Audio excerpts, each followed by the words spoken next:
All right, everyone. Hope you're all doing really well. This is going to be an in-depth review of a series of books, sadly, an incomplete series as of yet, called The Years of Lyndon Johnson by Robert C. Caro. Here we have the four volumes that are so far been created. This guy is he puts George R. R. Martin to shame. He started publishing these books. I believe the first one came out in 1982, so it came out the year before I was born, and he's still not finished. He keeps saying the volume.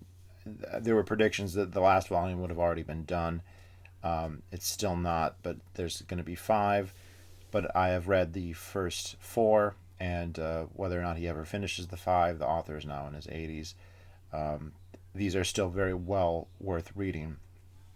I don't know, remember when I first heard about this book. It's been on my wish list for a long time. The four volumes that already exist run over 3,000 pages as is, so it's pretty big, big ask, but it's divided kind of chronologically, and it covers a lot. So they're definitely very good and worth reading, even though they're not finished yet. So these, as the names as the title implies, these are a biography on Lyndon Johnson, I believe the 35th or 36th president of the United States. Very controversial president, very important president in a lot of ways. If you're a libertarian, if you're not a libertarian, he's most probably associated with Vietnam, but also the Civil Rights Act and the Great Society. About half, or maybe even more than half, of the federal social welfare programs that we associate with the government now kind of have their genesis with his administration. A lot of it goes back to the New Deal, obviously, and there's no accident with that. But a very, very controversial person. But I'll have to say, as much of a history buff as I've always been, as much reading as I've always done, I didn't focus a lot on Lyndon Johnson, to be honest. He's not one of those presidents who is beloved in the way that, say, Lincoln or Roosevelt are, or Washington. So there aren't tons of hagiographies about him. And he wasn't president during, he was a president during Vietnam, but not like one of the great wars like World War II, World War One. So he doesn't get the same kind of attention as, say, Lincoln or Wilson or FDR again, which would probably irk him quite a bit because he very much was emulating them, trying to be famous like them. So I'm going to go through each of the books and kind of give my thoughts about the books and the author. So here we go. So the author here is Robert Caro. Here's a picture of him, born 1935, so he's 85 right now. The books are very, very detailed and very voluminous. He really goes into a lot of detail. And there are probably times where that is, questionable. It's debatable how much we need to know. For instance, Johnson is grew up in a place called Johnson City, which is named after a relative, an ancestor of his, in an area of Texas called the Texas Hill Countries, also known as the Edwards Plateau, which I visited 20 odd years ago. Um, to give you an idea, like there's entire chapters about the history of the Hill Country, when it was settled, who it was settled by, the wars with the Comanche Indians, going back, talking about the ecology of the Hill Country, what the weather is like, what the agriculture is like, what the settlement pattern was like. And you could say, what does this directly have to do with Lyndon Johnson? Because there are many, many, it's long, long, like chapters and chapters and chapters about this preliminary stuff. But it does enrich your understanding of who Lyndon Johnson was, where he grew up, what the circumstances were in the society that he came to life in. Caro himself moved and lived in the Hill Country for 3 years, just to like give himself a feel of it. And supposedly, now that even though he's 85 now, he's been saying this for a long time that he's going to go and live in Vietnam for a while to get a feel for the Vietnam War. So like he's pretty serious about like getting this stuff in there. But you read it, I mean, I could definitely see if you're like, well, I just want to get the footnotes of LBJ's history. This is not the book for you. And if you don't have a lot of patience, this is not the book for you, because he will go into like what type of plants grow in the Edwards Plateau and the various drainages of the various, the Pedernales River, and what the economy of the various little towns and their history, and what year did the Comanche raids really decline, and when was the state capital, and what did the Civil War do, and blah blah blah, all the stuff that happened 2 3 generations before Lyndon Johnson.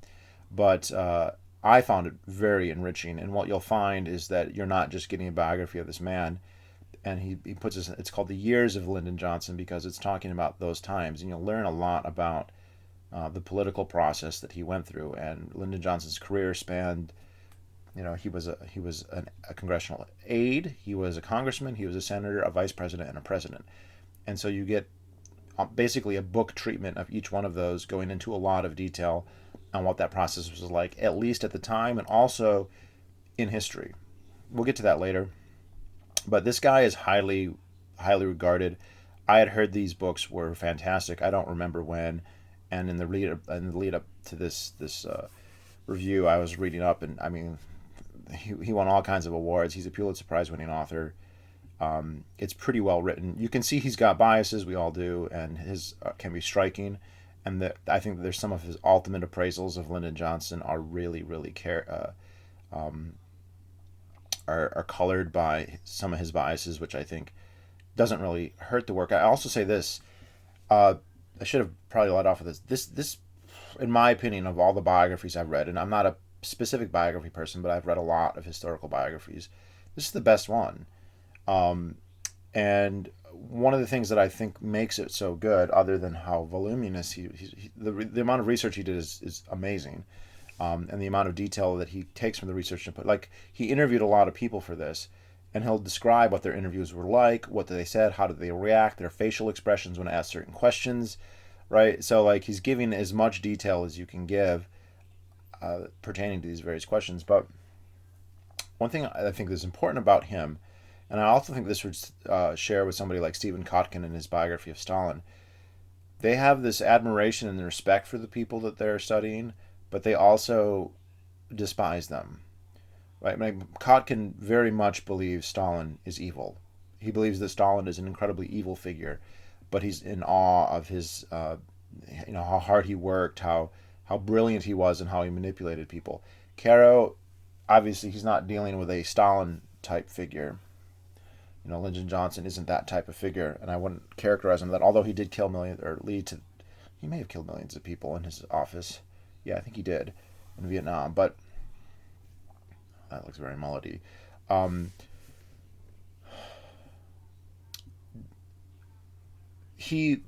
Caro is a liberal. Okay, he went to Harvard, he went to Princeton, he went to Yale. He's from New York City. He's a immigrant. His parents are immigrant Jews, Polish Jews. Very, very, very liberal. Right, very, very progressive. And so the landmark legislative achievements that LBJ has to his record are things that Caro really prizes. He really sees them as like the fulfillment of the American dream, like the best thing that somebody could have done. An appraisal that I don't share. But so he really lionizes him for that reason. But then he looks at him and he's like, this guy is a piece of shit. This guy is a misogynist. He's power hungry. He's a liar. He's deceitful. He's petty. He's insecure. He's not knowledgeable. He's a fool. He did a lot that was very anti-racist, that was segregationist, that was Southern. So because he has, what tends to happen with a lot of biography, is it becomes hagiography. You have these people, these authors, who either honestly think that the people they're studying are like these demigods, or these nearly perfect, or these heroic characters, or even if they don't believe that, they know that maybe that will sell the subject better, right? If you want to write about a book about Lincoln, you want to make Lincoln be like the best guy ever. You don't want to say, well, he's just kind of like your average mid-century, Republican.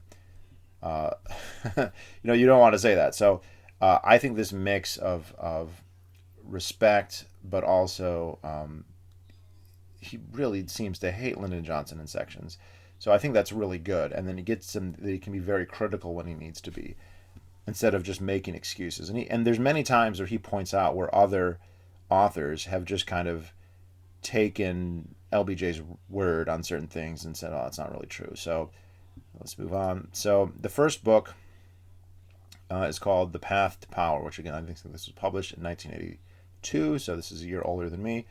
So this covers like all the prehistory of the Edwards Plateau, covers the settlement of Texas, the ecology. I could definitely see somebody reading like, why am I reading about what kind of cactuses grow in the Edwards Plateau? But it becomes pertinent in the upbringing of Lyndon Johnson though, and it talks about both sides of his family. His father, the Johnsons, and then his mother's side of the family are known as the Buntons. And yes, his name is Johnson, but he has what's called the Bunton look. He has these characteristics. He was famous for having big ears and a big nose, tall, and having like a charismatic look. And the Buntons, apparently, those are all characteristics. He looks like a Bunton. So here we have his father, Sam Ely Johnson. Sam Ely Johnson is very important. I mean, his fathers tend to be in their Lyndon Johnson's life. So Sam was a member of the Texas State House and was a progressive. He was a member of the Progressive Party. And this book gave me an overview. There's a whole chapter on the Progressive Party, which Noam Chomsky has said like the best, the most progressive,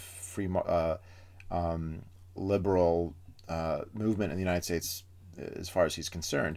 So this was a party that had a lot of people who got elected. Who they were not Democrats. They were basically, it's interesting if you look at their plank.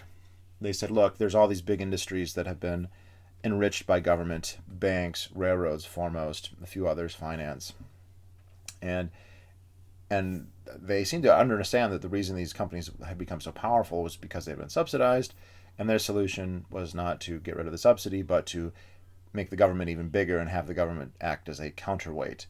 And Sam Ely Johnson was a member of that party, but that party got hijacked around the year 1900 or 1898 by a well-known historical figure by the name of William Jennings Bryan. I don't know how well known he is today, but he was a great orator, and basically he was a Democrat and brought the progressives into the Democratic Party, and we've ever since then had this tension between real radical, not necessarily revolutionaries, but real people who really want the system to fundamentally change, and more centrists, and they've kind of coalesced within the Democratic Party ever since. So Ely Johnson's a very interesting character because in many ways he ended up being the opposite of Lyndon Johnson. He was not corrupt. He was very scrupulously honest when he was in the State House. He lobbied for legislation he believed in. He fought for his constituents. He did what he thought he could to help his constituents. And when he was offered bribes, when he was offered incentives to pass legislation from the oil lobbies or other bank lobbies in Texas, he always refused. And that meant that he did make money. I mean, you got paid to be a representative, but it didn't make you wealthy. Now, at some point, though, the Johnson family had a reputation of having had big dreams, but the inability to really make them work. And if you went back in history, his grandfather, for instance, had become wealthy during the early cattle runs. Though, like Texas had these large herds of cattle would be run up to the railroads in Kansas and sold, and some people became really wealthy. And his grandfather was somebody who made a lot of money at one point, owned a ton of property, thousands and thousands of acres, and then lost his wealth, lost his fortune. And Sam Ely Johnson wanted to recreate that, and so at one point he took out a huge loan to buy a ranch in, I think it was a land that his grandfather had once owned, and for years and years borrowed money into this ranch to try and grow cotton, and he never got a single cotton crop. Not one bale of cotton was ever produced. And this is where the stuff going into the ecology and the environmental degradation that happened in the Edwards Plateau, and not to go into too much detail, but the Edwards Plateau is this elevated region in a very arid part of Texas, and because it's elevated, when the first settlers came there, it had forests and a lot of grassland, and it seemed like a verdant paradise. And so they thought, oh, this will be great. Look how fertile it is. But that it was actually in an arid zone. There's not a lot of precipitation there. It's in what would be a semi-arid zone rather. And when they cleared the soil, the crops that you grow, the cotton, the other things, the corn, they don't hold the soil as well as the prairie grasses and shrubs and trees that have been there that had taken literally thousands of years to colonize that area. And so all the soil like eroded away. And so, and the soil there, the caliche soil as it's called, just, it looked like it was fertile because there are all these plants there, but ecologically speaking, it couldn't really support agriculture, which they didn't know. And so we had all these people who established these farms, established these ranches, and then they just would end up depleting the soil within a year or two. And Samuel E. Johnson fell victim to that. I mean, this was many generations after the original settlement, but he tried to grow cotton, and two things happened. He never grew any cotton, and even if he had, the price of cotton like collapsed. So they were bankrupt. And so the Johnsons went from, kind of middle class with a respectable father in the state house to, beggars. They really had to live off of the charity of others. Other people had to bring them food. His family had to pay the rent much of the time. And this really, really had a negative effect on Johnson. And he looked at Lyndon Johnson has a younger brother named Sam Houston Johnson, who was interviewed for this book. And Sam Houston Johnson said repeatedly that the most important thing to Lyndon is that he, quote, not be like daddy. And it appears that Lyndon's takeaway from his father was that you shouldn't be honest, you shouldn't be principled, you should be absolutely pragmatist, you should lie, cheat, or steal, or do whatever it takes to get money and power, to be savvy, to be somebody that and to be known as that way. Like, he wanted people to know that he was savvy, that he wanted people to know that he was a cheater. He wanted people, like, he bragged about cheating. We'll get to that later, but what's interesting, though, is the reason his father was poor wasn't because he was honest and scrupulous. It's because he borrowed a lot of money in a bad business venture. It wasn't because he was honest and scrupulous. So Lyndon took the wrong lesson there, but like, he was 8 or 9 or 10, so we can, I guess, forgive him for that. So, okay, we'll get to this guy in a little bit here. So Johnson grows up in this family that has basically lost their social standing and their money, grows up basically kind of poor, living off of like the goodwill that his father had generated when he was in the Senate, or in the Texas State House. And Johnson wanted to be famous. He had big, big dreams of being famous and powerful. He talked about being president even when he was a kid. He always wanted to be the center of attention. They use an anecdote where kids would be playing baseball and he would have the only ball in town, and he would say he wants to be the pitcher even though he wasn't a good pitcher, and they said, you can't be the pitcher. So he goes, I'll take the ball, no one can play. Right? I'm either the center of attention or I'm not interested.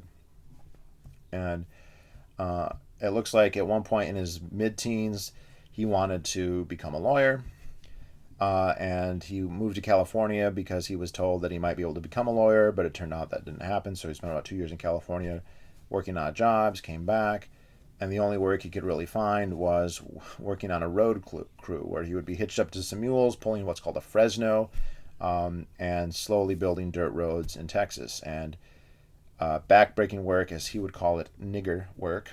And please, I'm going to get banned for quoting Lyndon Johnson, but that's what he called it. And he, obviously, it hurt his pride. It made him, and his father had been telling him he should go to college, go to college, go to college. But he really wasn't a good student. He wasn't academically inclined.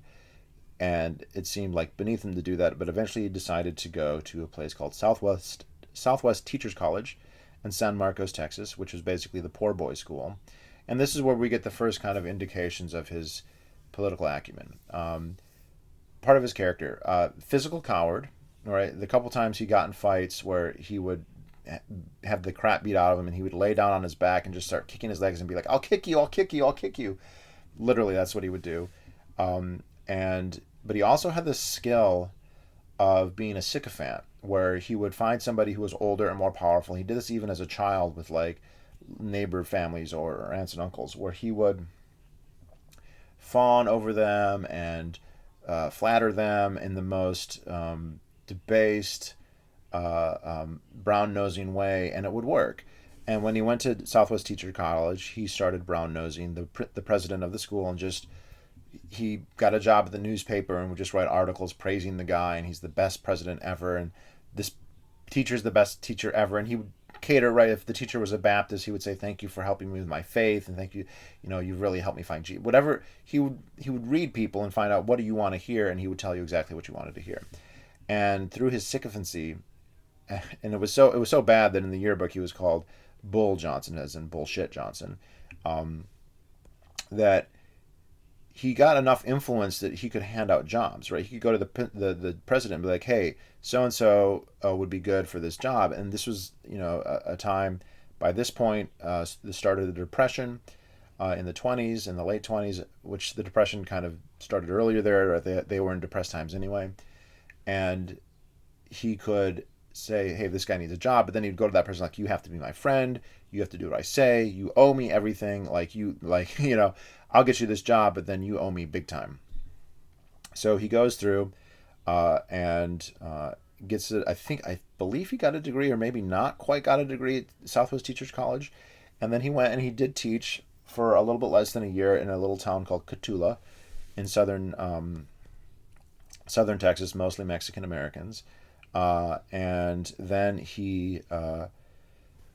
but he had also grown up with his dad, and his dad had been in the state house, so he had spent a lot of time talking to politicians, being around conversations with politicians, and so he was actually quite familiar with Texas state politics. And so, after Catula, he ran somebody's congressional campaign in Texas, got them elected, and he was young. I think he was maybe like 19 at the time.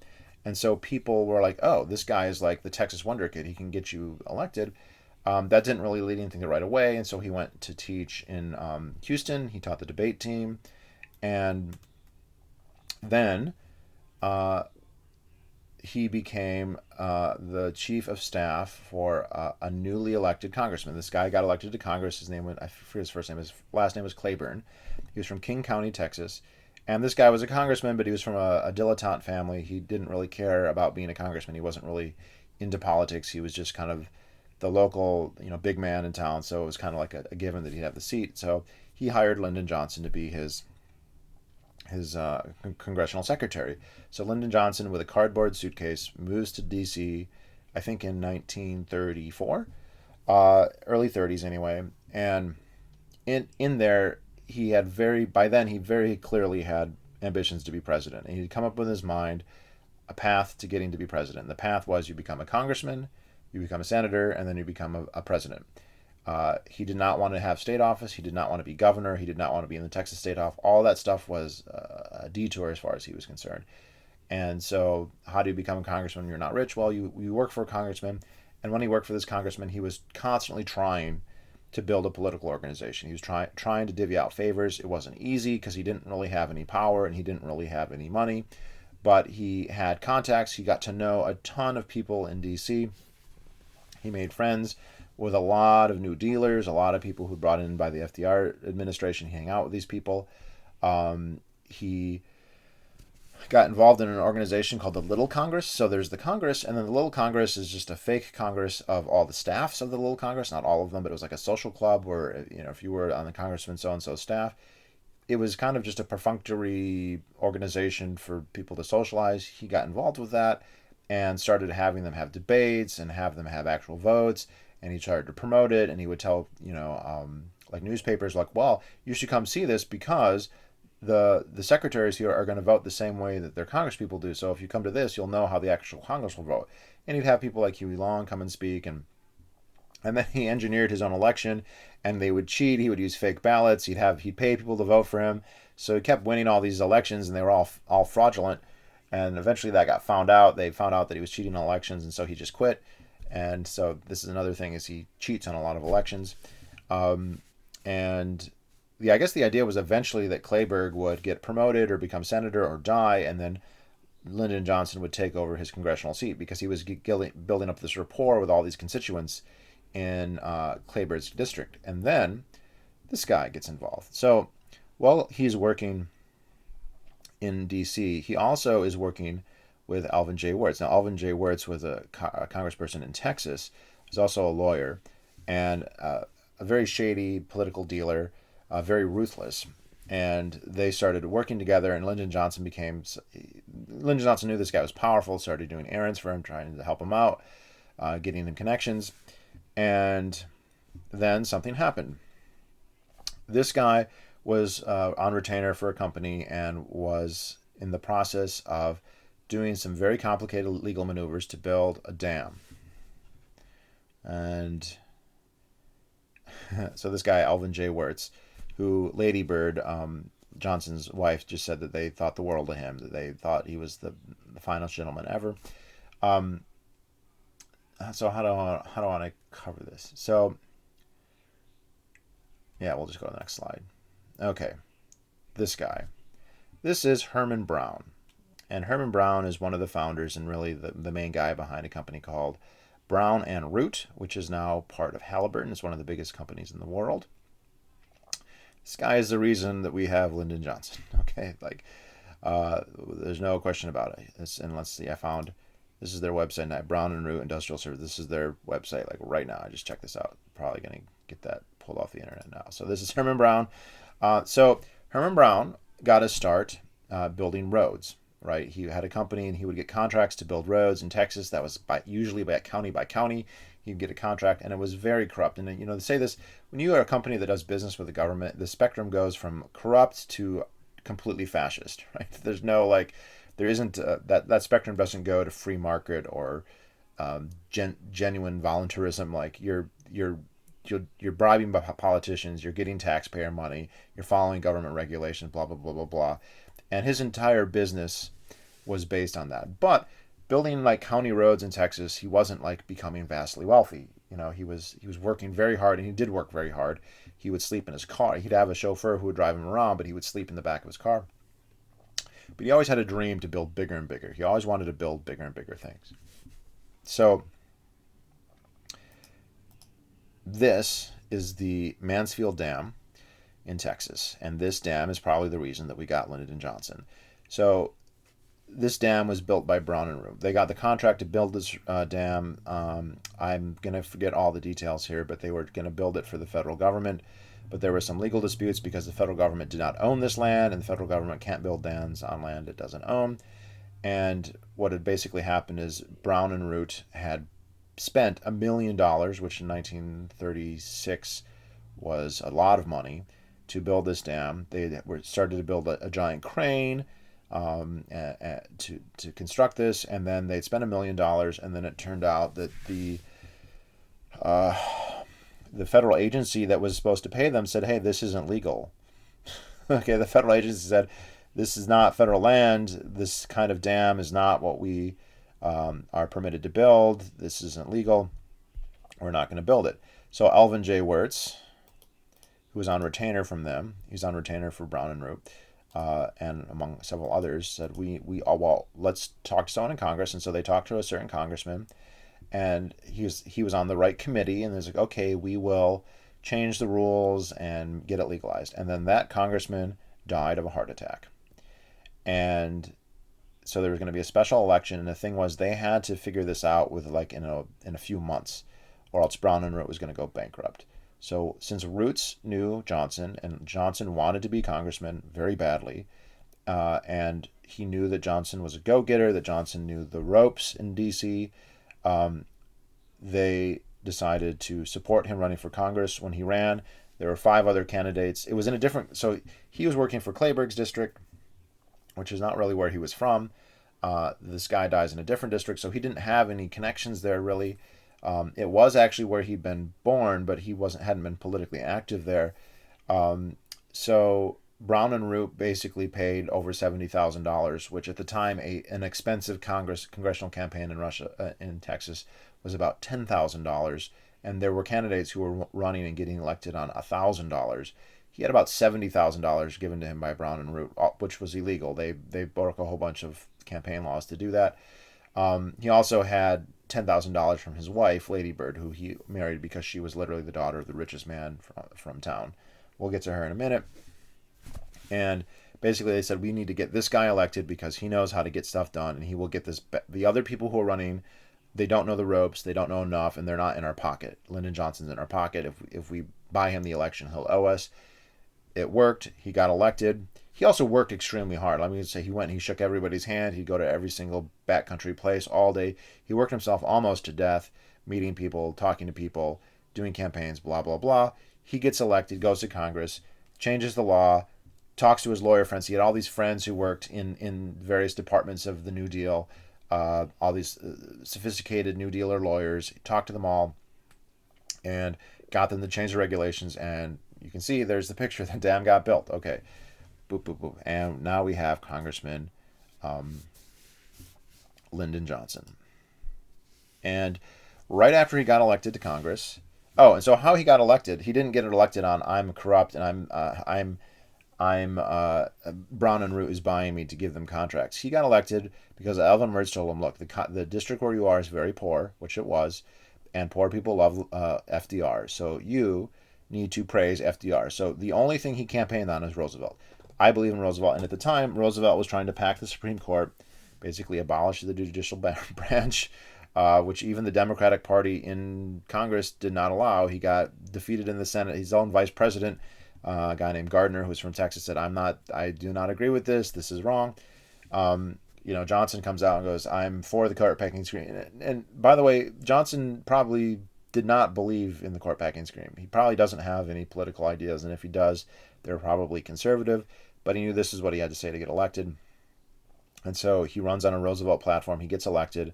And then not long after, Roosevelt, unrelatedly, was on a fishing trip on a destroyer, and he came to Galveston, and he met him. And if you go online, you can actually find, right here, you can find a video of this.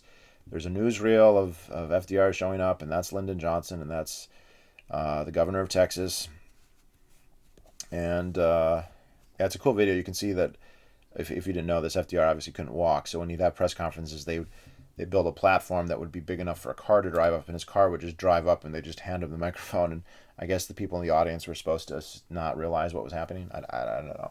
But this is a young Lyndon Johnson. He's not yet 30 at this point. I believe he's 29 or 28 when he gets elected to Congress. Well, he's born in 1908, so he's 29. So he ran on Roosevelt, and after this meeting, he spent about 2 hours on a train ride with Roosevelt. We don't know what was said, but there's a good evidence that he applied the sycophancy, that he just kissed this guy's ass and was like, oh, you're the best, I need your help, blah, blah, blah, blah, blah. And he kissed his ass so hard and tried to really use this connection to Roosevelt. And it worked to a point, but, Roosevelt also kind of could see for what it was, and it didn't get him as much as he wanted. So let's continue. Okay, yeah, so he gets to Congress and works very hard to please his subjects, his constituents at first anyway, and then he once he gets reelected, though, there's a very interesting part where they talk about what you can do once you're in Congress, and you don't have a lot of power as a congressman. There's like 435 congressmen. There's fewer then because there weren't as many states. And you can vote, but you don't have a lot of power. The people who have power are the people who chair the various committees. Chairing the committees was based on seniority. So, for instance, Johnson joined the Committee on Naval Affairs. And as long as your party's in power, then, if the Democrats have a majority, then the chair of that committee will be a Democrat. And the chair of that committee was a Democrat, and it turned out that Democrat stayed as the head of that chair of that committee until 1965. And so the only way you could have become chair of that committee would be to have lasted even longer than that guy. And so the House is really not a good place to gain a lot of power. You have to be in there in a very, very long time, and kind of have to get lucky with the electoral lottery, as I read. So, all right. So, it's kind of interesting they go into the politics. This is one of the reasons this book is good, because it goes into, the practicality of how that works. Because, basically, a lot of the committee chairmen ended up being from the South. Because, let's say, the South was safe. If you could get a Democratic seat in the South, you'd probably keep it. And if there were periods where the Democrats would lose power in other places, but you kept your seat when the Democrats came power back, you would have more seniority than the people who got newly elected, right? So, but there wasn't a lot of power in the Congress. He didn't make a lot of money there, and so his goal was to get to the Senate. So in 1941, he campaigns for Senate, and he runs against this guy, Pappy Lee O'Daniel, who was the governor of Texas. And this guy was like a biscuit flour salesman, but had a really, really popular radio show, and he would use like singing and dancing and, biblical homilies. And they both cheated. They both bought votes, but the day of the election, Johnson had all the support of Brown and Root and some other powerful forces. There was a lot of cheating both ways around, and the day of the election, Johnson had bought votes in southern Texas where you could buy them basically by the county, and they called him and said, "Hey, we're ready to say that you won here. Can we report our numbers?" He goes, "Yeah, go ahead and report our numbers." By saying report your numbers, though, then this guy knew how many votes he needed to win, or actually, ironically, it wasn't people who wanted him to win. There were people in Texas who wanted him to win to get him out of the governorship. There was a beer constituency in Texas. This guy was a bit of a temperance guy, and they wanted him to become senator so that he would not be able to regulate beer in Texas. And so they wanted him to win the Senate seat so that he would not be governor. So when they found out that how many votes they would need, because Lyndon Johnson's cheater Southern Texas people told how many votes they'd gotten, they went ahead and bought more. And so Pappy Lee Daniel became the senator, and Johnson had to stay in Congress.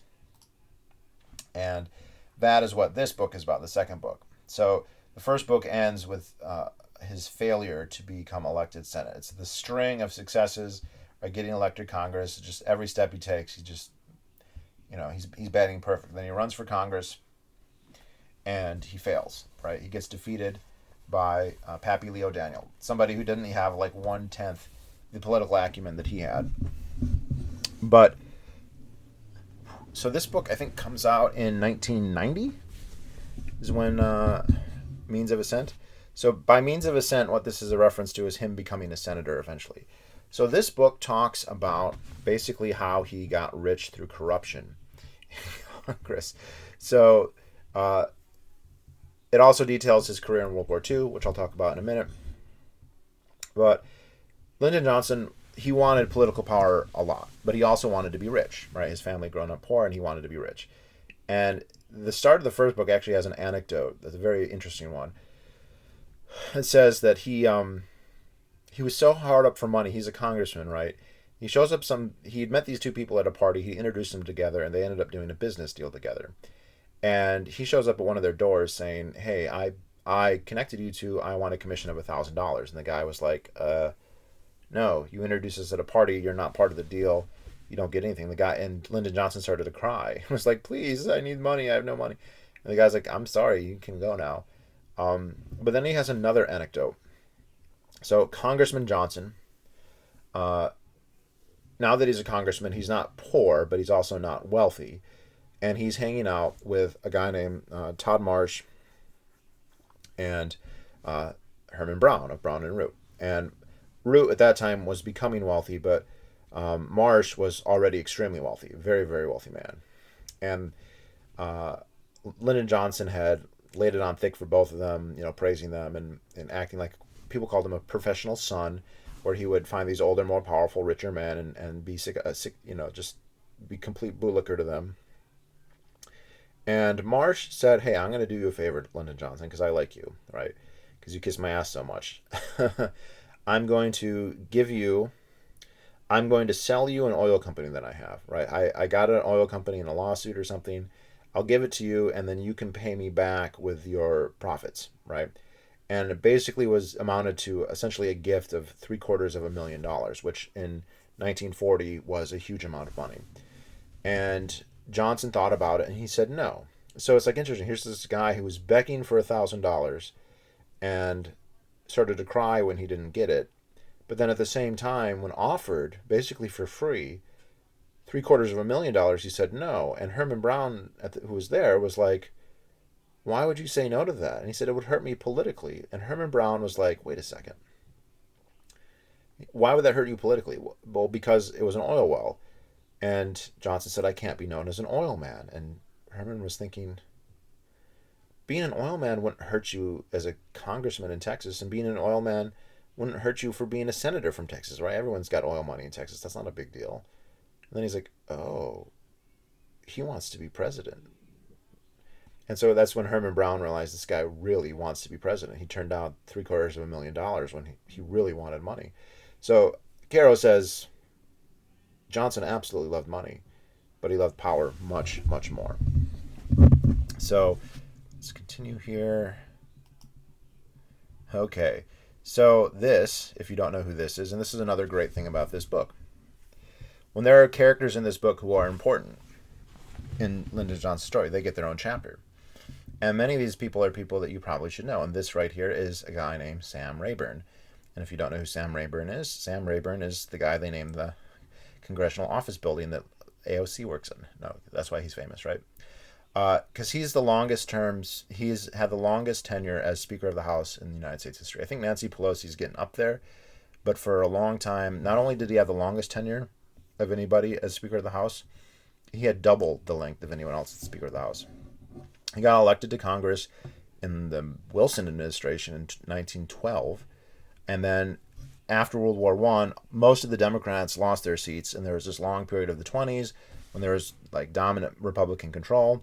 And when the Democrats came back into power after the Great Depression, he was one of the few who'd been through the whole thing, and so suddenly he became the most senior Democrat and became the Speaker of the House, and was basically through the New Deal and World War II and then the 50s, with a small interlude in the middle of the 50s, and then again until he died in the 60s.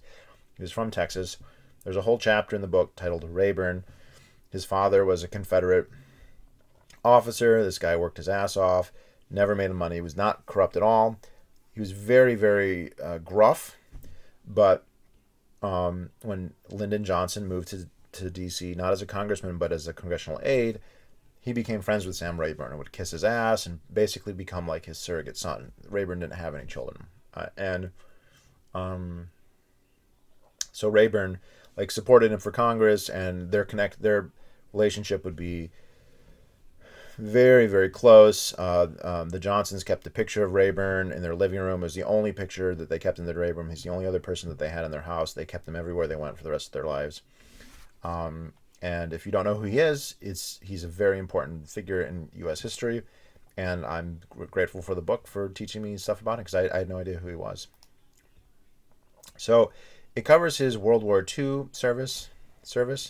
So this is a picture of him in New Guinea going on a bombing raid to Leh, his one and only combat experience. So he talks about, World War II starts. He was in Congress. He was a congressman, which meant he was exempt, but it was understood that for most people's political futures that you had to be involved in the war in some way. Now, some congressmen just straight up left Congress and joined the army as buck privates. I'll be in the infantry, and there were, I think, 5 or 6 congressmen who died, who were killed in combat. And many more who served and lost legs and stuff. Lyndon Johnson wasn't all about that. He was a physical coward. And he wanted to have an administrative post. He wanted FDR to appoint him to run one of the industries. And FDR was like, no. Yeah, you kiss my ass a lot, but that doesn't mean you can run General Motors or anything. So he really didn't want to do anything, but basically all of his political advisors said, if you don't join the armed forces, and if you don't get deployed, you'll never live it down. So he joined, I believe, the Navy, or the Navy Reserve, and he was sent on a fact-finding mission, which brought him to Australia, where he met MacArthur, and then to New Guinea. And they sent him on a fact-finding mission to fly. It wasn't a fact-finding. It was I like you. I'm sending you. I'm FDR. I'm sending you out, and you're gonna get your credentials. Your political credentials. So he goes, and they decide that he ends up flying on a bombing mission to a base in New Guinea called Ley, which was extremely hazardous to do. He only went on one mission, and as this link says here, he had his he got on the plane and he set his stuff there, and then he had to go to the bathroom, so he left. And when he came back, somebody else had taken his seat, and he's like, "Hey, you took my seat." And the guy's like, "Find another seat." So he got off that plane and got on a different plane and said, "Hey, do you all mind if I ride with you guys?" They said sure, and then the plane that he left got shot down, and everybody on it died. So that's the lucky story there. They did get attacked by Zeros. He just rode the plane and watched. Caro points out that while he was there, he seemed perfectly calm. That this was basically a triumph of will. That this guy is a physical coward, but he is so ambitious that he's like, look, I need to pretend like I'm not a coward, so I won't be a coward. Which I guess that's not really pretending at that point. But what's interesting then is, he lands. He didn't do anything. He was just a passenger. And then MacArthur, who was just a total sycophant himself and always trying to buy political favor back home, gave him a Silver Star. He didn't give the pilot a Silver Star. He didn't give the bomber a Silver Star. He didn't give anyone else on the plane a Silver Star. But he got a Silver Star, and he never let you forget it. And so for the rest of his life, he was a war hero. And the stories he told about it got bigger and bigger as time went on. Typical, by the way. McCarthy has a very similar kind of story where they join, they do a little bit, and then they make it sound like they're storming the beaches of D-Day every other day. Okay, this is his wife, Lady Bird.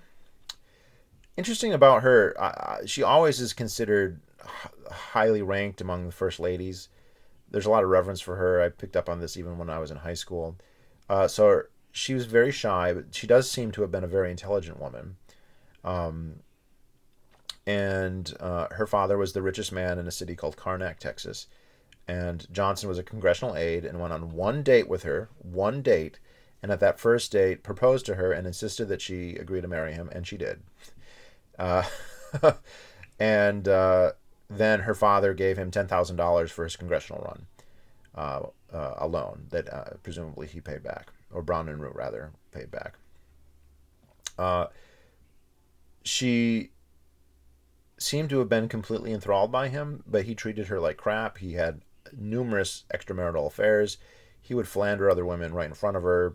She's been asked about this, and he's like, "My husband loved everyone," and so apparently a fairly well-read woman, very gracious and very diplomatic with other people, but he was a complete bore and treated her like crap. Now this is interesting. So this is a woman named Alice Glass. Alice Glass, just a Texas beauty who married Marsh, the guy who offered him $350,000. Johnson had a love affair with her, and it appears this is the only. He loved her so much that there's evidence that this is the only thing that ever really distracted him from his political goals. There were times where he considered just forming a life with her and leaving his ambitions be. They wrote love letters together. They had a very passionate affair, even though she was married to like one of his patrons. So he was cuckolding him, that Marsh, which is very dangerous to do. Lady Bird was aware of it. She burned all of their love letters after he after he attacked Vietnam. So okay, but yes, this is interesting. So that there is this kind of shows a little humanity on his part. He seemed like an absolute political machine with no other ambition other than be president, and that was basically true. But it does seem that he was actually genuinely in love with her, and she was reportedly extremely beautiful. Okay, so this is Sam Rayburn, this is Lyndon Johnson, and this is a lesser-known figure that I can't remember his name, but he might pop up later. Rayburn was apparently very scary, like people were intimidated by him, and Johnson would come and kiss him on the head, and people thought that's amazing. Okay, this guy, Mensch. This is a guy named Coke Stevenson, also known as Mr. Texas. So, means of ascent, and the books are like this. They do chronologe his day-to-day life and what that was like, but they also focus on certain episodes to illustrate some point. So 41, he runs for Senate and he loses to Pappy Leo Daniel in an election where both sides cheat. And he stays in Congress, but Congress is kind of a dead end unless you can stay in it for 40, 50 years. The other thing is Johnson has this thing where he's sure he's going to die young because all of his male relatives had heart attacks when they were in their 50s or 60s. And he's like, I can't wait till I'm 78 to be a chairperson in Congress. So he needs to get into the Senate. But Senate seats don't open up very often. It's really hard to beat. You basically can't beat an incumbent. So you have to wait for a seat to open, and it's very competitive because any other powerful people. So 1948, another Senate seat opens up in Texas, and it seems like he wants to run. And then this guy so Coke Stevenson had been the Speaker of the House for 2 terms. He'd been the Lieutenant Governor for 2 terms, and then he'd been the Governor of Texas for 2 terms, and he received more votes than anybody ever. And I think by proportion of population, this guy is the most popular governor Texas had ever had, or maybe has ever had ever. This guy is a mensch. There's a whole chapter just about this guy. This guy is the real fucking deal. I was so impressed. This guy would be a hardcore libertarian today, let me tell you. He he hated government. He started as like a teenager. He would take a wagon between these 2 towns 100 miles apart with no roads, doing a weekly delivery service. And the only reason he had a goal to own a ranch, he decided the best way to do that would be to become a lawyer. So every night while he was driving this wagon train across the hill country of Texas with no roads by himself, he would read law books along the fire. He couldn't afford a seat, so he would actually lead the mules or ride the mules or horses. I can't remember if they were horses or mules, but he couldn't afford a seat, and he would read law books by the firelight. And eventually, he becomes a lawyer, very successful lawyer. The local town that he's in, ask him to build the roads because he goes, well, government's corrupt. I don't believe in it, but okay, I'll build the roads, but I can't take a salary, and you have to, so he doesn't know how to build roads, so he buys books on how to build roads and builds these roads that they continue to use for like 20, 30 years, studying the grade and all that. Ends up going to Congress in the Texas state legislature, is highly respected for his legal opinions. Whenever he doesn't understand an issue, he goes and reads up on it. He at one point he wanted to reform the prison system, so he lived in a prison for a while, visited prisons in other countries, in other parts of the state, other parts of the country, read a whole bunch about them. So this guy's actually a true autodidact. He ended up with a huge library. After he learned law and he got into government, he started reading about government. He gave a speech where he said, why is it that all thinking people value liberty? And total cowboy, and he'd been governor, and then he retired because he's like, I don't really like politics. And then his wife died. His wife, her name was Faye. She died, and so he was lonely and being alone on the ranch. He built this beautiful ranch by himself. Like again, and like he wanted to build like a garage that was big enough that his tractors could turn around, and so it didn't have any interior supports. So he bought architecture books on how to build arches, and built arches. This big arched interior for his tractor, right? Like the guy's the real fucking deal. And he did not believe in campaigning. He never bought campaign ads. He never had political consultants. He never bought airtime. He never bought radio ads. He would just drive around and go to towns and just start talking to people. And anyone who heard him was like, this guy's legit. This is a leader of men who I can respect. And Lyndon Johnson almost didn't run against him because this is like the most unbeatable guy that you could fight in Texas. But he goes, this is it. If I don't make it to Senate now, I'll probably never make it to Senate, and I'll never become president. So he goes to Brown and Root. He raises tons of money. He used a helicopter to campaign. He bought every corrupt person you could buy. He did everything. He was spending like, I don't know how much they say he spent. It was like 150, 200, 300, $500,000, some ridiculous amount. And he still couldn't do it. So they have the election and he wins. And Coke Stevenson wins. And there are these counties in southern Texas called the Valley, right? Because it's in the Rio Grande Valley, and these are run by these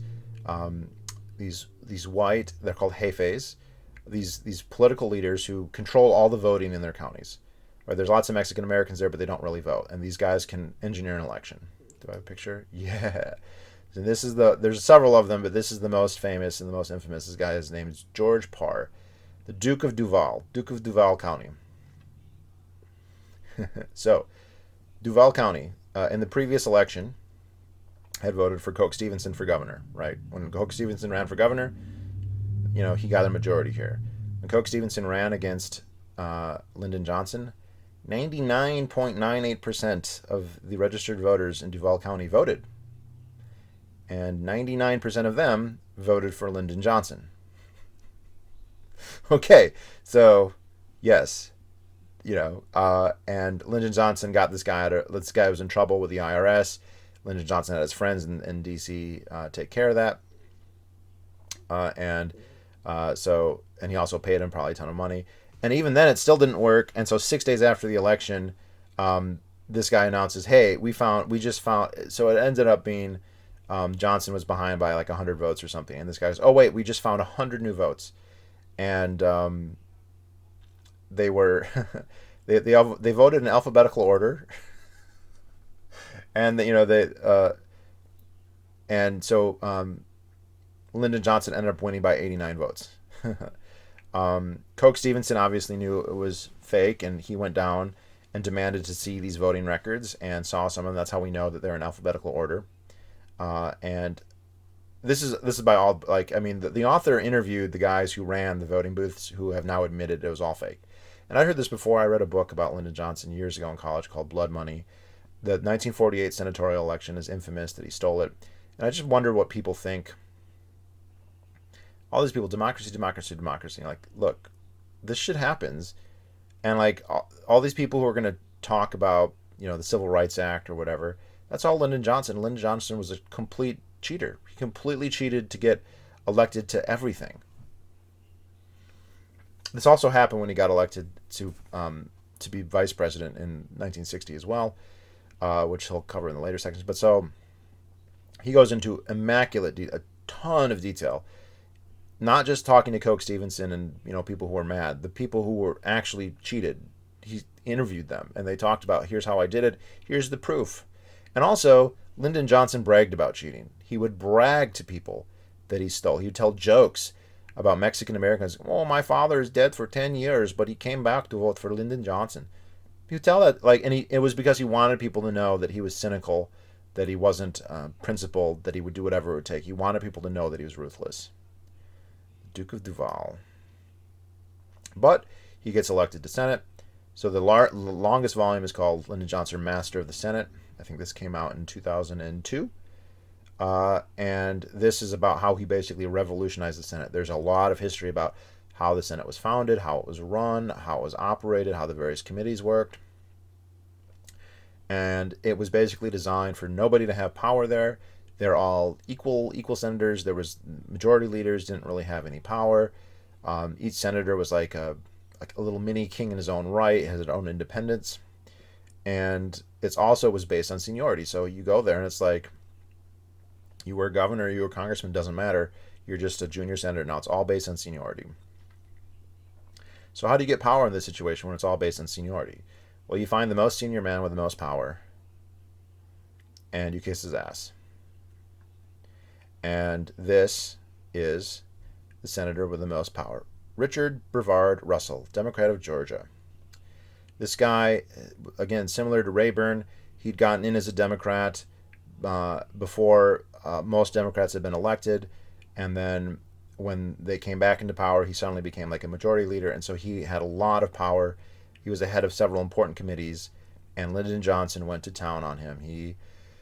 Lyndon Johnson suddenly, this guy liked baseball, so suddenly Lyndon Johnson loves baseball, and they would go to all the baseball games, and he would just hang out with them, and he would just have dinner with them, and he'd have lunch with them, and this guy was a segregationist, and he was a very savvy one. The Senate had been stopping civil rights legislation for decades, and you had Southerners being like, "Well, fuck niggers, and we're not going to let niggers get elected," and blah, God damn it, we know what's right, the white race. And this guy, it seems like his sympathies were there, but he knew that was not politically astute, and so he was like, no, this is about rule of law and Senate custom, and checks and balances and protecting minority rights.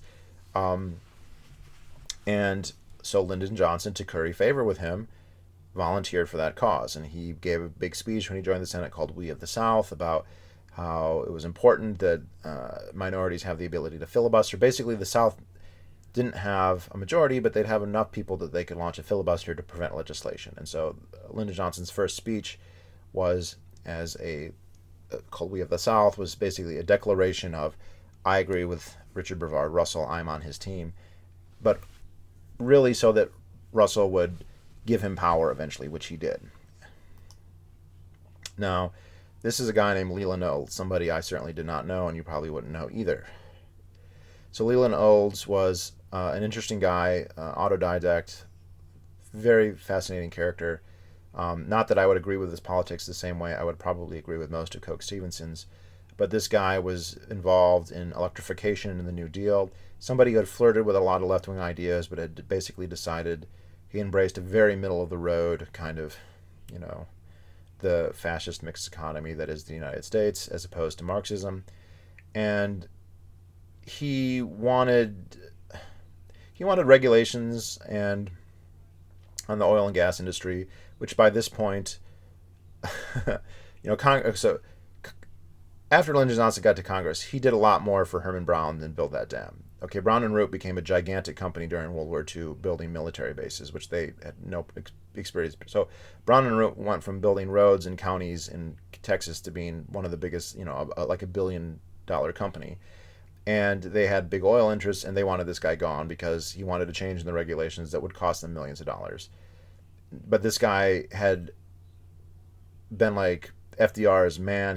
When FDR was governor of New York, this guy had managed their electrical works, and so this guy was among progressives and among liberals in DC. This guy was like a god of regulation, and he was actually fairly moderate. Not that I would agree with his politics on that, but fairly moderate. And Brown and Root wanted this guy gone. So there's multiple chapters. There's a whole chapter on this guy, his life, what he knows, what he did, his political thinking, his political writings, because he did a lot of writing. He played cello too, apparently. And there's a whole chapter on how Lyndon Johnson, as the head of a committee, eviscerated this guy and got him kicked out at the behest of Brown and Root. Just completely destroyed this guy's life.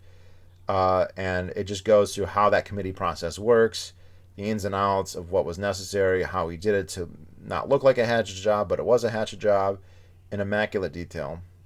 So just an illustration of how you use the power of the office to get stuff done. Okay, I gotta go back to in these two volumes, Master of Senate and also Means of Ascent, they talk about how he became wealthy through government regulations. Not him, Lyndon Johnson, by the FCC. So the FCC completely regulates radio and television. So he would do stuff like find a radio station in Austin that was not allowed to broadcast during the night. It was not allowed to broadcast on certain it could only broadcast on a very narrow band that wasn't very profitable. And he had his wife buy it for like $18,000.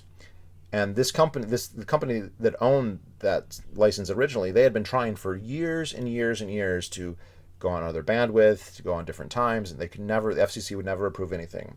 Lyndon Johnson's wife buys the radio station.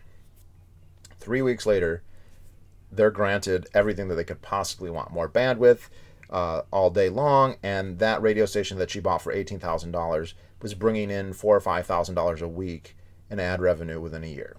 Okay, so by 1948, he's describing himself as a millionaire. He's buying other radio stations. He's buying television stations, and all clearly using the power of the corrupt influence that he has in Congress. So passage of power deals with his getting onto the ticket in 1960 as the vice presidential candidate to John F. Kennedy, and then the transition from Kennedy's assassination to the end of what would have been Kennedy's first term. So hence the passage of power from Kennedy to Johnson. There he is, John F. Kennedy. So probably the most photogenic president. Very interesting president in a lot of ways. they talk a lot about him. He juxtaposes his World War II service with Kennedy or with Johnson's, where Johnson's took a single flight and then was out of there. And Kennedy.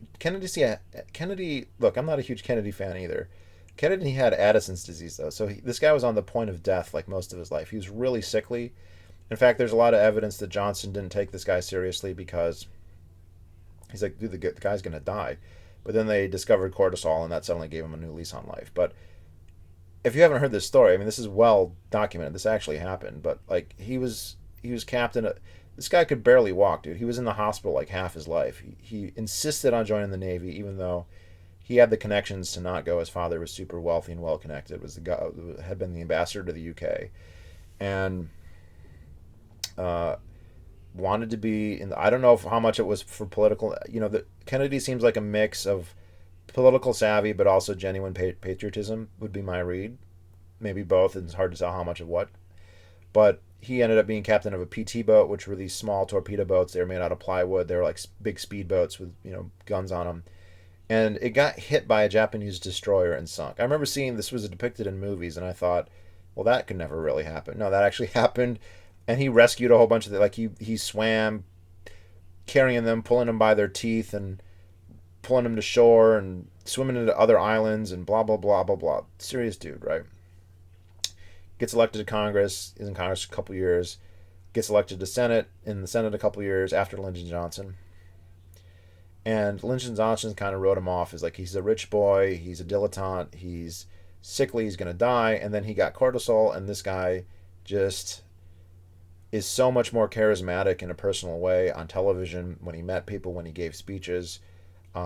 Whereas Johnson was the cynical wheeler dealer. This guy talked about principle. I'm not saying that he was principled. The guy gets martyred, so he gets a pass on a lot of shit. And I could do other videos on why Kennedy isn't that great, but he does stand out as different from a lot of the presidents. He had a different. He's kind of Trump-esque in that he isn't from the standard mold.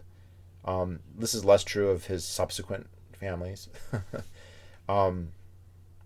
And what's interesting is, yes, Johnson had always wanted to be president, and he probably, there's a good chance he could have gotten the nomination in 1960, but it appears that he was worried about losing.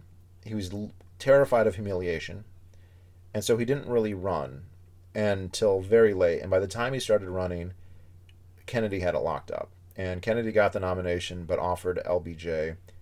By the way, LBJ insisted to be calling LBJ because he wanted to be associated with FDR. So FDR used initials, so he used his. So I should call him Lyndon Johnson just to spite him.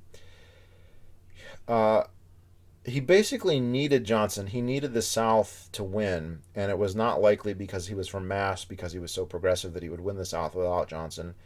Ton of voter fraud. Famously, if you ever hear about the 1960 election, you always hear about Illinois. There was a voter fraud in Texas as well. But he gets elected, and then Johnson becomes the vice president, and then Johnson loses all of his power. Okay, we'll get to that in a minute. So the vice presidency doesn't have any power. They preside over the Senate, but they can't vote unless there's a tie. Johnson made some moves to try and maintain his hold on the Senate. He wanted to be the caucus leader of the Senate Democrats when he was still vice president, and the Senate Democrats said, no, you can't do that. And so he became just the vice president, and he basically had no power and no influence. And it was really, it drove him insane. And basically he started thinking, well, maybe I'll run, but it was clear he was going to run again in 64, and it was also clear he had a very ambitious younger brother, not Teddy, who some of you may know as a longtime senator, but his other brother. By the way, he's the second brother. His older brother, this guy, Camelot was supposed to go to his older brother, but his older brother died in a very interesting and mysterious World War II crash in an experimental bombing run. So then he kind of became the heir. And then he had Bobby Kennedy, who he appointed as Attorney General. I don't know why I'm doing this. Also wanted to run for president. So I was like, wait, he's going to be 64, and then Bobby's going to run in 68, and Lyndon Johnson's never going to be president then. So if you don't know this picture, JFK, Jackie, and this guy, governor of Texas, John Connally. John Connally was Lyndon Johnson's number one protege. Worked on a staff for many, many years, had established himself politically not long before this to become governor of Texas. Very tight with Lyndon Johnson, was interviewed extensively for this book. He talks about him. Very fascinating. Caro asks several people. So Lyndon Johnson always spoke very highly of Jack Kennedy, or John Fitzgerald Kennedy. Lyndon Johnson and Bobby Kennedy hated each other. Hated each other. Back in the 50s, during the McCarthy era, that's when they met. Bobby Kennedy, for other flaws he may have, hated communism and was one of the main aides for MacArthur. By the way, also, Lyndon Johnson was terrified of MacArthur. McCarthy. Because McCarthy would attack anyone, and because McCarthy knew who Herman Brown was, and McCarthy knew that Johnson got all of his money from Herman Brown. It was like, hey, I know who your sugar. He literally said this. He goes, I know who your sugar daddy is. So Johnson never spoke out against McCarthyism, was terrified of McCarthy, and Bobby Kennedy was an ally of McCarthy. Apparently, Bobby Kennedy hated communists. They hated each other, absolutely hated each other. And when Lyndon Johnson was vice president and Bobby Kennedy was the attorney general, Bobby Kennedy they would be in a meeting and Johnson would be talking, and then Bobby would just get up and start talking to somebody else and completely ignore Lyndon and just say, "Get out! You don't have any power." When the author asked Connolly what Johnson thought of Bobby Kennedy, Connolly said, "I'm not going to say what he said. I'm not going to say what Johnson said, what he thought about Bobby Kennedy." He goes, "Well, what did he say?" And he goes, and for those of you who don't know, Bobby Kennedy was assassinated in 1968 while Johnson was still president. And when he was in the hospital, Johnson was calling the Secret Service, "Is he dead yet? Is he dead yet? Is he dead yet?" So if you don't know, this is in Dallas, in Dealey Plaza. So this is where, I don't have a picture of it, but this is where Kennedy gets assassinated. So Kennedy, so interesting, these two guys hate each other, but Robert Kennedy has all the power because he's a brother with the president, and then the president gets his head blown out by a magical bullet. And this is on Air Force One. Johnson's getting sworn in. There's Jackie Kennedy right there. And there he is smiling. He's very happy. He's president now, where she is devastated because John Fitzgerald Kennedy is in this plane. This is on Air Force One. His body's on this plane. In the book Blood Money, they make a lot of this picture. Like, he's clearly happy here. What Caro says about the assassination is interesting. He goes, the Warren Commission, which was a commission that Johnson set up to study the assassination, he goes, the Warren Commission did a horrible job and left giant gaps, and that's all he says. And then he goes, looking through all the files in the LBJ library, I found no evidence that LBJ was involved.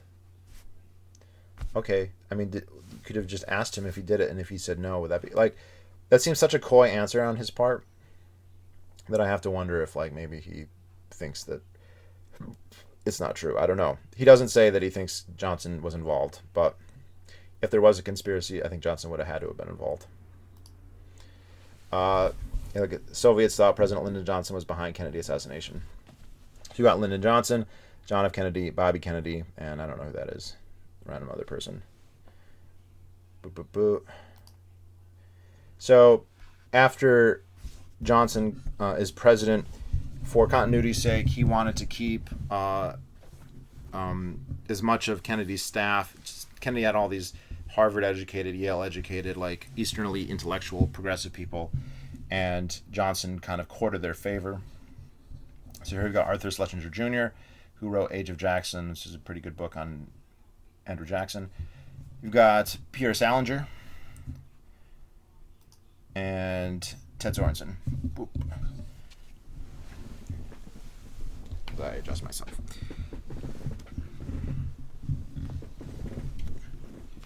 So another thing to talk about is Johnson's abuse of his staff. He would verbally abuse them. He'd treat them like his slaves. He would manipulate them constantly. Most of the people he had were lickspittles. He would treat them like slaves. They would become his slaves, totally mentally enthralled to him. And like, to give an example, in 1948, when Truman was running for president, everyone thought he was going to lose. It was like destiny he was going to lose. And then one of his staffers wrote like a 10-page document, how to get reelected. And the guy who wrote it was a guy named George Reedy. And Truman like kept the copy of this in his pocket. He did everything on the list, and Truman got elected. So Johnson decided this George Reedy guy is like very politically astute, and he wants him on his team. So he started making him offers, but Johnson treated his staff like slaves. He treated them like crap. He berated them, bereft them, manipulated them, would find out their weaknesses and just really goad them with them. And so Reedy didn't want to be treated that way. So he kept saying no, no, no, no, no. And finally, in 56, LBJ had a heart attack, a very serious one that he did recover from. And then he started going around saying, Reedy, I'm going to die. I'm going to die. Like, how can you make me do all this work without helping me? Please, you need to help me, you know. And Reedy's like, I have a law firm. I can't do it. And LBJ would go and tell this guy's wife, tell this guy's other guys on his firm, like, he's being so mean. He's so selfish. He won't help me. And so he goes in his office and he's literally crying, like, please, you won't help me. Please, I'm going to die. I need your help. And Reedy's like, okay, fine, I'll join your staff. And then Johnson's like, completely changes, just remember that I'm in charge. So like completely like whatever manipulation it would take, just and then switch. And so these guys weren't into that. But basically he's like, look, what would Jack Kennedy want? He wouldn't want you to leave. You need to stay on. So they all stayed on until the end of the year, basically. And I think that the last volume is going to be really good because of this guy. They obviously completely and totally hated each other. I mean, Bobby, I don't want to lionize him. He was a bit of a jerk himself. But it was interesting because there was several people he interviewed who, when he asked them, what did LBJ think of Robert Kennedy, they were like, I'm not going to tell you what they thought. I'm not going to repeat. Like what John Connolly said, you know, John Connolly was very open with me. He talked openly about corruption, about fraudulent campaigns, about cheating and voting. He talked about bribes, and then he would not talk about what LBJ said about how he felt about JFK or RFK, except for to do this. Okay, so take that for what you will. Anyway, now we have a picture of JFK, and so the book, these 4 books basically end with him as president, not in his own right yet. It doesn't cover the election against Barry Goldwater in '64, although that's where its ending is where that happens. So, let's see, time here. So, sorry guys, this is such a great setup. So, overall, fantastic book. Because I think that he really reviles Johnson in a lot of ways, but also respects his abilities. And so it gives him, I mean, he really goes into how much he cheats, how much he lies, how selfish he is, but here's the thing. He's a liberal, right? There's a part where he talks about Coke Stevens, and you can tell he's impressed with Coke Stevenson. And yet, Coke Stevenson was not a New Dealer. And so at one point, Caro's like, well, Stevenson, because he wasn't classically, he didn't have a Ivy League education, he didn't understand the need of progressivism. And it's like, dude, the guy is an autodidact. He taught himself law, he taught himself government, he became governor multiple times without even campaigning. Like, but you're going to say because he didn't go to Harvard, he doesn't understand. He does understand. He read all the books. He understands economics. He just doesn't agree with you. And Johnson's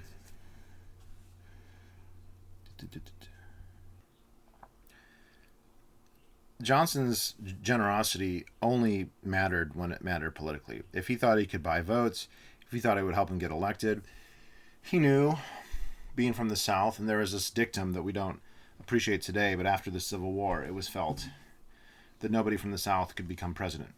You know, a Southerner can become a senator, but Northerners don't like Southerners, and without all the huge numbers of votes, that you get in the North, you're not going to get to be president. And so Richard Brevard Russell, the senator, his patron, who's from Georgia, was often called the president of the South because uh, that's as far as a Southerner could go, really. Johnson knew to be president, he had to be perceived as being more progressive, and so it was very. I mean, you got to give him credit because on the one hand, to advance in the Senate, to become a powerful senator, become powerful in that body, he needed the help of the segregationists like Russell. But in the long run, he needed to disassociate from them. So basically, he did this very subtle shift where he supported them while slowly growing up his influence with progressives by becoming friends with progressive senators like Hubert Humphrey, and then trying to appeal to labor leaders in the North, the various guilds and unions and whatnot. And then when he became majority leader, when he became more powerful independently of Russell, then kind of selling them down the river. But I don't know. I mean, the guy was, I would think, pretty obviously racist. But also, as a libertarian, I don't think that giving away other people's money is charity. This is the big liberal thing. They think if a president or a congressman or whatever votes to give away your money, then they're generous. That shows that they're a good person, and I think that's stupid. Like, he would never donate his own money. He treated his own staff like crap. He treated the black people he knew like crap. He treated his wife like crap. People would ask him, do you ever rely on Lady Bird for advice? Do you ever talk about Lady Bird, problems with your Lady Birds? Well, sure, I talk to my wife about my problems, but I talk to my nigger maid about that stuff too. So, it's okay. Just,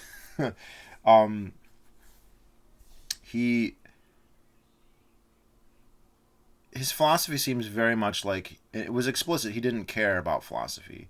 He may have had a philosophy, but that was always 100% subordinated to his political ambitions, which were to say, do, or whatever it took to get to the next office, to get the next election. If he would lie, if he had to cheat, whatever it would take, he would do those things. In which case, it's almost moot to say what did he really believe. I think the evidence is that he probably was honestly fairly conservative, but that he would get rid of that immediately. Just brings so many contradictions here. I mean, also look at somebody like Herman Brown. Herman Brown was an arch conservative, or so he thought, who criticized people who got welfare, but his entire company was based on getting government contracts. So who's the welfare whore now, really? I mean, honestly, you can't you can't build anything unless you have a senator who's just or a congressman who's just handing you no bid contracts, which is what they were getting in World War II and what they were getting for the dam and how they made their riches. Like, it's kind of a side tangent, but like people like Caro, when you say I want to help the poor, if I want to give a welfare to people, they really do switch their brains off and be like, well, that's good. Like, that's a good thing. You're giving away like the incentives, the bureaucracy, the stuff the problem they don't think about, they don't care, they don't understand, like that. They just take that for granted, and so then he has this conflicted view of this guy because he gave away other people's money in counterproductive social welfare schemes. And so they're almost willing to forgive the fact that he's a liar, that he's a cheat. Oh, and by the way, he basically started a war that killed millions of people. Also, if he had been president, we might all be dead too. That's another thing. And during the Cuban Missile Crisis, he was saying we should invade Cuba immediately and launch a preemptive strike against the Soviet Union. So it's a good thing that he was not president at the time. So overall, though, these are fantastic books. They deserve the praise that they've been given. The biases of the author don't really detract from the books at all. They just give you it's a perspective that you need to be aware of when you read them. He looks at someone like Coke Stevenson and he goes, well, he's a rube because he doesn't believe in like the New Deal, as if there weren't good arguments against the New Deal, right? I remember there's a line in the last book where it's taken for granted that the role of government needs to be more. The government needs to take care of people. And that's just taken for granted. He doesn't need to make that argument because he went to Harvard and so he know and Princeton, so he knows that that's true. And it's interesting because with LBJ, he's looking at a guy who he knows to be a cynical manipulator, and yet when Lyndon Johnson gives out the welfare that he lauded so much, he doesn't automatically or instantly assume that it's a cynical manipulation, when I think that's exactly what it is. Not that there aren't sincere people out there who think that it's actually good, but does that look like a guy who thinks that? Does that act like does a guy who lies, cheats, steals, who steals the votes, right? Who steals elections? This guy stole almost every election he was ever in. Uh, who lies, who changes positions completely. This was an interesting thing. When he was trying to defeat Coke Stevens, Coke Stevens is a lawyer, a governor, popular governor. He knew he'd been robbed. So he went down to Duval County where all these fake votes. Now these Duval County, this was very pistolero kind of. You have these jefes, these patrons, these wealthy Anglos who ruled these little fiefdoms, and then they'd have these gun-toting, Mexican enforcers who they'd hire because they were mean, because they were violent, because they were murderers, to go, and if you criticize too much, you'd get murdered, right? And there's actually a very dramatic scene in the book where Coke Stevens decides, we got cheated. We're going to go down to Duval County and we're going to demand to see the voter rolls, which are public knowledge. You're supposed to be able to see those. And he's telling this to his best friend, a guy named Frank Hemer. Frank Hemer is the most famous Texas Ranger ever. He killed Bonnie and Clyde. He killed about 68 people. And they were like hunting buddies. And at this point, Frank Hamer is in his 60s, I think. And they drive down to Duval County, and they go out, they walk towards the bank where the voter registrations are, the voter rolls are being held. And this group of jefes, these pistol, like all these, like with the bandoliers and the sombreros and everything, armed, like, you need to go. And Frank Hemer just walks up to him with his hand by his hip and goes, "Get." And they all run away. And they go into the bank. They demand to see the voter rolls. That's where they see that at the bottom of the voter rolls, in a different color ink, in the same handwriting, in alphabetical order, 200 people voted, and 199 of them voted for Lyndon Johnson, and one of them voted for Coke Stevenson. And eventually somebody rushes in, they close the bank, and so a legal battle ensues. And Stevenson goes to court and says, hey, we need to see, these rolls are public knowledge, we need to see who voted and why, because it looks like there's irregularities. And Johnson was really concerned. He didn't know what to do. Well, when he'd been in D.C., he had befriended this brilliant New Deal lawyer by the name of Abraham Fortas. And Fortas initially thought of LBJ as quite a New Dealer and a progressive, and then had sort of realized that he wasn't. And they had kind of parted ways. And then Johnson approached Fortas after several years and said, I need your help. There's this legal battle that's endangering my election to Senate. And, I'm a progressive, and if I lose, then Coke Stevens, this right-wing guy, will be the senator instead of me. And so Fortas looks at the situation, and he devises a legal strategy to win the case, which I won't detail all here because I'll get the details wrong. But and so it does. It works. And it gets to the point where federal investigators are opening the ballot boxes in Duval County and Starr County and Hidalgo County to, look at all the fake votes. And the author interviewed some of the people who were in court who said they were minutes away from just confessing the whole thing because they were worried they'd go to jail for perjury. And Abe Fortas is able to persuade a Supreme Court justice to call and halt the entire investigation, which they do. Uh, and that wasn't the end of it, but that was like the high tide. So Abe Fortas gets Johnson elected basically, um, because he thinks he's a progressive and because he wants him to be a progressive. And then the very first thing that he does as senator is trash Leland Olds. The very first thing he does is take a real progressive, somebody Abe Fortas greatly respected and was considered. This guy was greatly respected by Eleanor Roosevelt, and FDR was dead by this point, but he just immediately just guts this guy, boots him out of government. Again, I don't say I agree with this guy. I don't.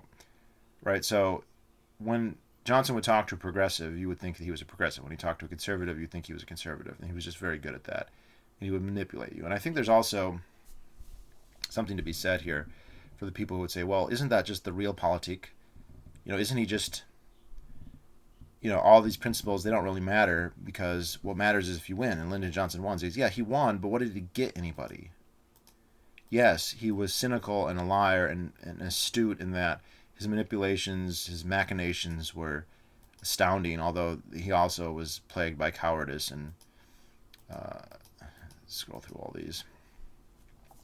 But yes, so what did all of that get you, right? As a person, as a regular human, a regular American, what good did he do you? None. I mean, I would not, like this famous stuff that he got passed, I don't think it did anybody any good. He did it for his own. That pragmatism, if you want to call it that, was for his personal gain, financial gain, but secondarily financial gain, which he probably is the most wealthy president ever. He was worth many millions of dollars. That's another funny story. So many tangents. The book is so good. There's a colorful episode where the Senate was starting to investigate. While he was vice president, the Senate was starting to investigate his finances. And they actually, what he would do is he would do you a political favor, and then you had to buy advertising on his TV stations. So like he would pass a regulatory thing for your health insurance company in Connecticut, and then you would be buying ad time on a television station in Austin, Texas. And they were literally having hearings, and they had a guy that he had his quid pro quo, where he'd been told, this is what you do. And this guy had the receipts. He goes, here's the receipts from Lyndon Johnson. Here's blah, blah, blah. And then they're like partway through the hearing, and then somebody barges in the room and goes, the president's been shot. John F. Kennedy is dead. And this guy goes, oh, you guys won't be needing my receipts anymore. And he gets up and he leaves because he's like, the guy that he's incriminating just became the president of the United States. Time magazine was doing a very in-depth article called Lyndon Johnson's Money, where they had like dozens of reporters starting to go and dig into this. And then JFK died, and it was like, oh, that's the big news. And then, oh, this guy is powerful, and he ruthlessly if he tried to ruthlessly crush any questioning of his like finances, of his integrity. So anyway, the idea that he's doing stuff for your good, he doesn't care about you except to manipulate you. And if you think that the results that he produces in that effect are going to actually be good for you, I think that you're delusional. He didn't do any good for anybody, and he killed millions of people, and he loaded us with debt, loaded us with regulations, with bureaucracy, with hypocrisy. I guess you say it's a good thing that he kind of tainted the presidency a little bit. Also, there's a funny quote here. Richard Nixon apparently read these books. Of course, he died in '94, so he must have, if any, he'd only read the two. But he said, Caro describes Lyndon Johnson very accurately as an animal. This is from Richard Nixon. It's kind of interesting praise. So, yeah, I hope that he finishes this.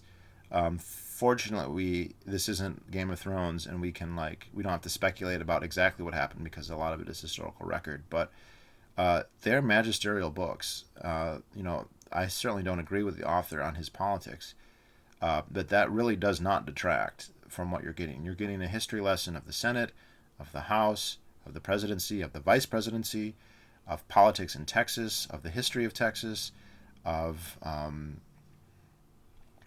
World War II, of the New Deal, of Vietnam, of the 50s, the Cold War, Russia, Cuban Missile Crisis, the assassination of JFK.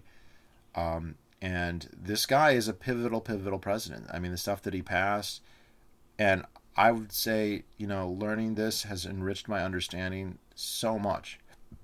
I've been a history buff a long time. Obviously, everyone, I mean, we hear about the Civil Rights Act. There's chapter after chapter of how that passed, how he navigated that, why he passed it, what that took, why he did it. Um, and I have insights into that I just did not have before. And it's still relevant today. So, look, guys, this is an hour and a half long. But this was an absolutely tremendous biography, and I would fully and completely recommend it to anyone who wants to learn a lot of history. It's pretty well read, pretty good reading, pretty well written, and worth the time. All 3,000 pages of it. By the time you finish, maybe the next one will be done. So, all right, guys. Well, I think that's pretty long for a book review, but it's a long book and definitely worth it. So, I will talk to you all later. Goodbye.